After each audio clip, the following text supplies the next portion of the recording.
Hi, Rich here. This is my first YouTube video, believe it or not. So here we are. The first one I'm going to be doing, the first you'll start seeing a lot of these videos coming out, I imagine. And the first one I'll be doing, or the first video I'll be doing, will be refutations to the debate I had with Keith.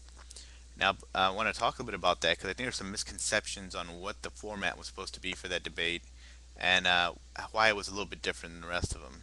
Now, typically, when you go into debates, when I'm debating religion or something like that, you can debate from different contexts. You can use historical references. You can show the differences in manuscripts and verses, or you can just talk from logic and rhetoric and do something like that. Now, this is not what this was about. With me and Keith, I told him, look, I want to honestly show you why what you're saying is incorrect because it's dangerous. You're spreading false rumors about certain groups of people. So I was in it with had the most honest intentions of just saying, look, give me all your arguments. I'll listen to them and then I'll respond to them in turn. Now I told him before the debate, we're probably going to have to do at least two of these things because there's no way I can know what part of a book you're reading, what you're going to be bringing out. In fact, all they did was read out of two or three different books.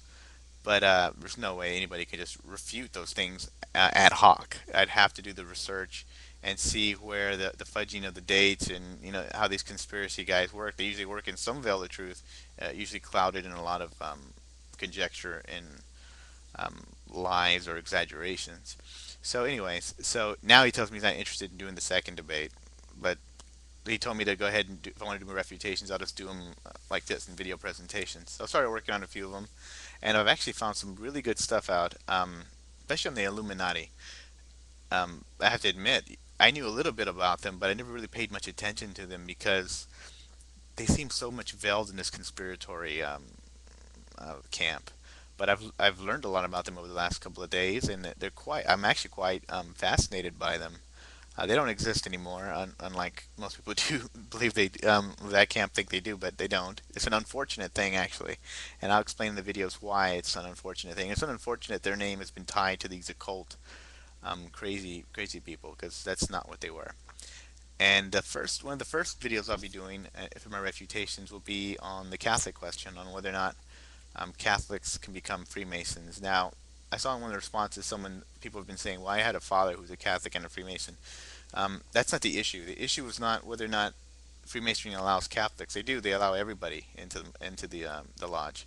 It's whether or not the Catholic Church allows its members to become Freemasons. They never sanctioned it. And there's two different codes of canon law that actually do not allow its members to become Freemasons. Now, if you do it without them knowing, then obviously they're not going to know about it. But they've never sanctioned it, and I can prove that. And I'll do that in the next video. It's going to come out right after this.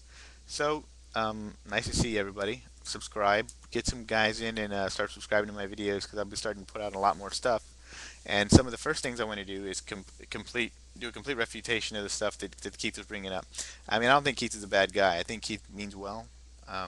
Well, maybe I'm foolhardy in saying that.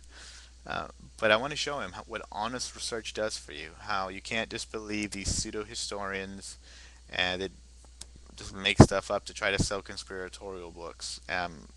That's really what it is. And I've never really concerned myself in those particular type of arguments because I'm a real historian. I usually don't worry about pseudo history.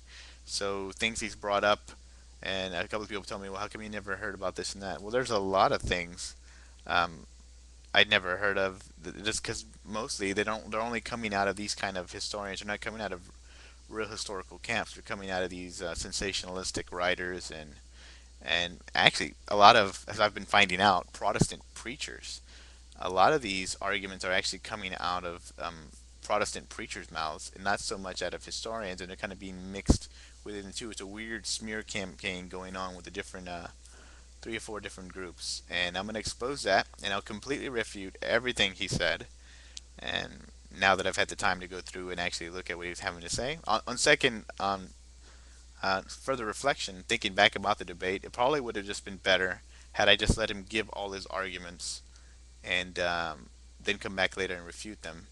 But I wanted to have some kind of going back and forth and honestly find out, get a feel for what he was coming at.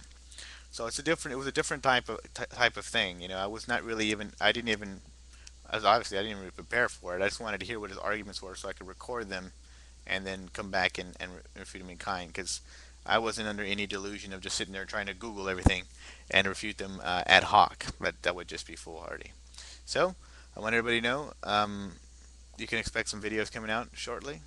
Look forward to hearing from everybody and getting some honest feedback. And thanks for listening.